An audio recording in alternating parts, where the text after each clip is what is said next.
Hey, what's going on, Who That Nation? It is yours truly, TJ Jones, the host of the State of the Saints podcast.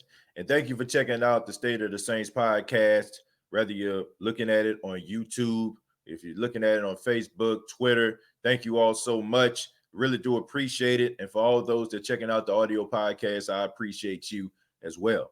On this edition, we're going to be talking about the NFC South and how does it look after week 6. As you all know, the New Orleans Saints had a bye, but every other team in the NFC South, well, they played this week. And I have to say, man, I was really impressed by a couple of teams in the NFC South. And what does that mean for the New Orleans Saints? I mean, this is division that is starting to heat up. This isn't like it was last year where the Saints just ran away with this division. Everybody is very close, okay? They're very close, for the exception of the Atlanta Falcons, who we're going to get to a little bit later. But first, I want to say to everybody out there that has been supporting the State of the Saints podcast since day one, thank you all so much. And this isn't a live show. I'm pre-recording this, of course, but nevertheless, I'm still going to have a good show. It's not going to be a long show like we normally do, but I do want to talk a little bit about the NFC South. First off, let's go ahead and start with the Atlanta Falcons. Okay, the Atlanta Falcons, they took on the Minnesota Vikings, and they beat the Minnesota Vikings by a score of 40-23. Now, I must say, the Atlanta Falcons look pretty doggone good on today. Okay, I'm not gonna hate or whatever like that on this day. All right, they look pretty good, and I will say, also, I will say this. I think they found their new head coach. All right, I think Raheem Moore is a really good, Raheem Morris, excuse me. Raheem Morris is a really good head coach. Okay, I know a lot of us remember Raheem Morris from the time when he was the head coach of, well, he was the head coach of the Tampa Bay Buccaneers. Okay, when he was out there coaching the Tampa Bay Buccaneers, they were pretty doggone good, man. They even made the playoffs, but for some apparent reason, he gets fired and never got a head coach's job ever again. All right, now he has an opportunity to go to Atlanta Falcons and be their interim coach. And I'm looking at this guy, and I'm looking at this team, and I'm looking at how they're playing right now. It seems like, you know what I'm saying? It seems like he got these guys motivated, he got these guys fired up. And we didn't see many mistakes like they've been making over the last couple of weeks, where they had big leads in the first half and then they relinquished it in the second half. We didn't see that. We seen a team that finished the game from start to finish, and they look pretty doggone good, in my opinion. So I don't know if Arthur Blank is going to go in that direction. Maybe he'll want to go and find some other coach, but I think he might have his coach already in Raheem Morris. And I'm not just saying that just because they won today. I have a lot of respect for Raheem Morris, and I just feel like he's one of those coaches that has flown under the radar all these years. I mean, he's been a coordinator in so many other places, but he never got another opportunity to be a head coach. And I feel like that's a doggone shame. I think you can put two and two together when it comes to that, but it seems to me like guys fail at head coaching jobs. They find another head coaching job within 2 to 3 days. Okay, I mean, I just don't understand it. I mean, I look at some of those guys out there like Lane Kiffin, you know what I'm saying, like guys like that who constantly go to different schools, don't really do much, lose, but then go to another school and get signed by somebody else. But Raheem Morris only had one head coaching job, and now he has an opportunity, in my opinion, to be the next head coach of the Atlanta Falcons. I think that would be a good job. I think that would be a good look. Him being an African-American quarterback in a predominantly African-American city. So I think that would be a good look for the NFL and also the city of Atlanta. And not to mention the Atlanta Falcons football team, because he's a really good coach. But they did win today, man. They look pretty doggone good. Matt Ryan, I'm looking at some of these stats. He was 30 of 40, 371 yards and 4 touchdowns. Seemed like he quieted the critics this week. You know, a lot of people are trying to run this man up out of town. I think a lot of people are talking about them tanking for Trevor Lawrence. Well, I think that the Atlanta Falcons answered that question emphatically. When it comes to the Minnesota Vikings, Kirk Cousins right now is stealing money. I really don't know. I don't know if Kevin Stefanski, the fact that he's the head coach of the Cleveland Browns now, maybe he took Kirk Cousins' talent with him. maybe Kirk Cousins is like one of those Matt Ryan guys, right? You know, when Matt Ryan back in 2015, when Kyle Shanahan was his offensive coordinator, he was lighting the league up. And then when Kyle Shanahan goes to San Francisco, he's not the same. So maybe that's the same thing when it comes to Kirk Cousins. But the Minnesota Vikings, they don't look good right now. And Kirk Cousins, I don't know, he's looking like a complete train wreck. But the Atlanta Falcons, is no more. They got their first win of the season. They're now 1-5. And I don't know, man. Hopefully they can build on this momentum. I think it's pretty obvious they won't win the division unless they just start streaking and everybody just falls apart. But they can make it very interesting in NFC South. And I hate to say it, man. You know what I'm saying? I don't like the Falcons, but I am cheering for Raheem Morris.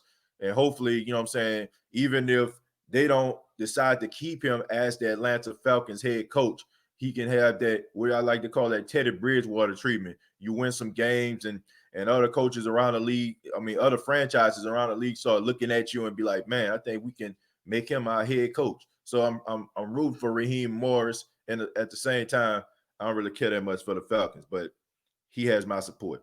Then we're going to move on, man, to the Carolina Panthers, the team that the Saints have to play next week. I'm looking at these scores right now. I have to admit, I was very shocked at the performance by the Carolina Panthers today, man. I thought there would be a little bit more of a competition. You know, I see them on today. Looking real flat. I'm very, very disappointed in Teddy Bridgewater, man. I think he would have had a better showing. No touchdowns, 2 picks. The Chicago Bears, man, came in and they beat them. I think the score is 23-16, if I'm not mistaken. Look, the Carolina Panthers, we all know that they were going to have some ups and downs. I thought they would be way more competitive this season, which they have been. But they still are a young football team trying to figure it out. They got a young head coach. You know, a lot of young players on the defense and in the secondary. You got, you're not playing with Christian McCaffrey. So let's be honest about this. You can win some games, but the guy still isn't there, and he is a major part of this offense. And then you have the Chicago Bears who have a really good defense, man. It seems like they're going in the right direction. It seems like Nick Foles can kind of weather the storm. I'm not saying that Nick Foles is the answer going forward, but he does give you a better opportunity to win than Mitchell Trubisky does. I think that Nick Foles, I don't think the game gets too big for him. This guy played in the Super Bowl, for God's sakes. My only concern about Nick Foles is the fact that I feel like he is the modern day Ryan Fitzpatrick. Okay, Ryan Fitzpatrick is still in the league, but he reminds me a lot of Ryan Fitzpatrick. When there's zero expectations, Ryan Fitzpatrick goes out there and balls out, and so does Nick Foles. But when you give them a starting job consistently, then it's only a matter of time before they start playing down to the level everybody believes that they are at. Okay, so but the Carolina Panthers, I think that the Carolina Panthers, these type of games, it don't surprise me that they didn't win because they're still learning how to win. I'm not going to look at this game and be like, oh man, we're going to beat them to sleep next week, because we all know that the Carolina Panthers are a formidable opponent. This isn't one of those teams where we just dominate year after year. They're always close to us. I think our overall record, is 33-32, man. So we're pretty much really close when it comes to the overall wins. And it's always very competitive every time the Saints play the Carolina Panthers. And you know that Teddy Bridgewater is going to have something to prove. Teddy would never say it because he's a humble guy, but a part of him probably believes that the Saints made a mistake by not allowing him to stay in New Orleans. So a lot of people feel that way. I hear it all the time. I'm looking at inboxes and emails all the time. People are comparing Teddy Bridgewater to Drew Brees, and people saying that Drew Brees should have retired and Teddy Bridgewater shouldn't have never left New Orleans. So I think that Teddy Bridgewater is going to come here and try to have something to prove. I think the Saints better be ready. And honestly, they shouldn't have any excuse not to be ready. You have a whole bye week. And even though you won against the Los Angeles Chargers, that was a pathetic performance by the team overall. It was able to win. But they could have easily lost that game if a guy knew how to kick a field goal. So they're going to have to get it together, man. These teams are really playing well, and things are starting to heat up, man. You know what I'm saying? Like Carolina had a little setback against the Chicago Bears today, but trust and believe, man, they're going to be focused on trying to play the New Orleans Saints on next week. So the Saints better be ready for the Carolina Panthers, especially coming off a loss and them realizing that they have to stay, competitive if they want to try to have a chance at the end at the NFC South. And then you have the Tampa Bay Buccaneers, right? You have the Tampa Bay Buccaneers. Tampa Bay Buccaneers today beat the Green Bay Packers, giving the Green Bay Packers their first loss on today. Now, I would say this surprised me, but it doesn't. I've never really been high on the Green Bay Packers. I know we lost to the Packers, but man, the Packers aren't that good. They're not. I mean, I hate to say it, and I know people just think that I don't like the Packers and whatever. I just don't think they're that good. I think their run defense sucks. I think that you can throw the ball on them. You look at, I think Jones today, Ronald Jones went over 100 yards on them. Tom Brady, he didn't have like the best game ever. You know what I'm saying? I think he was about 17 or 27 or something like that. So it wasn't like they were just setting the world on fire. It's just the fact that the Green Bay Packers got a lot of chinks in the armor here, man. I mean, they're not one of those teams I feel like should be a number one seed. I think that the Chicago Bears, if I'm looking at the teams, I think as far as like from top to bottom, with the exception of maybe like some offensive talent, I think Chicago Bears are a better team than them in the NFC North. But I think the Tampa Bay Buccaneers needed this game. Okay, they lost against the Chicago Bears on Thursday night. That gave them 10 days in order to get things together, to look at the Green Bay Packers, to scout them out. And I think they did a good job on today. Tampa is trying to win this division, folks. Okay, I mean, if even the biggest Tampa Bay hater have to admit that they have the best defense in the NFC South, and they have a lot of offensive weapons, man, and not to mention they have Tom Brady. Now, Tom Brady may not be the same Tom Brady he was in New England back in his 20s and 30s, but he's still a quarterback that could get the job done.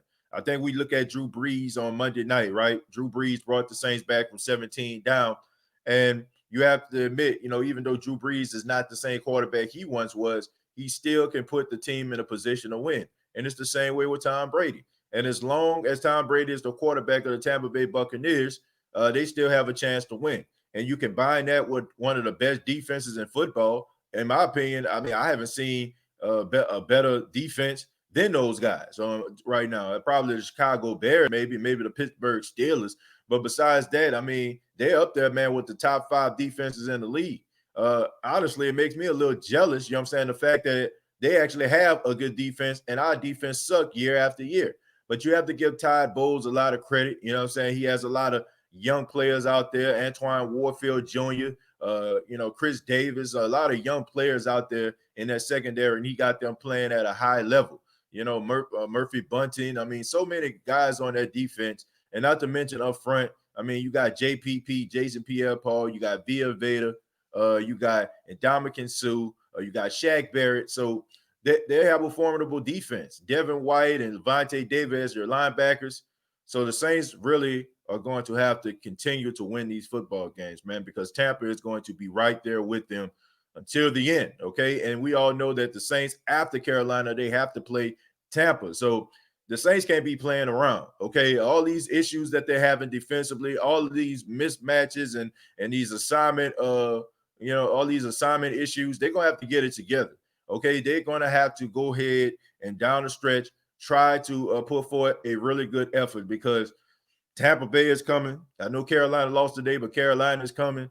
And, Atlanta, I think with Raheem Morris is one of those teams that can spoil the party.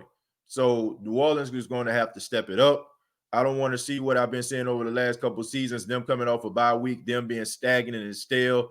We know about the bye week last week. I mean, they got beat to sleep by the Atlanta Falcons off a bye week. So I don't want to see that, man. I want this team to come back focused and ready to rock and roll. I think that win that they had, the way that they had to, pull that victory out of the jaws of defeat last week, I think that kind of woke them up for them to realize that, man, the South ain't playing and we have to get it serious, man. So hopefully the defense will be able to step up. I'm liking what I've been seeing from the front four of the New Orleans Saints. The linebacker corps have been doing a pretty good job. In a couple weeks, you'll probably be getting Kiko Alonso back, which I think is going to be a plus. And hopefully Janoris Jenkins will be able to come back this week or maybe next week. But hopefully, you know what I'm saying, the secondary will be able to do some things, man. Hopefully, you know, the defensive coordinator, Dennis Allen, I mean, maybe he didn't take that bye week. He took this week to try to improve his defense, and so did Aaron Glenn, the secondary's coach, because they have been the liability on the New Orleans Saints defense so far. But I would love to hear from you, man. What do you think about the NFC South after week 6? Is there a team out there that you're really nervous about? Or do you think the Saints got this situation handled? Comment down below, like and share this video. This has been the State of the Saints podcast. Please subscribe to the YouTube channel, youtube.com, search the State of the Saints podcast, facebook.com, search the State of the Saints podcast, and previous episodes are available on iTunes, Spotify, and iHeartRadio.com. Till next time, all I got to say is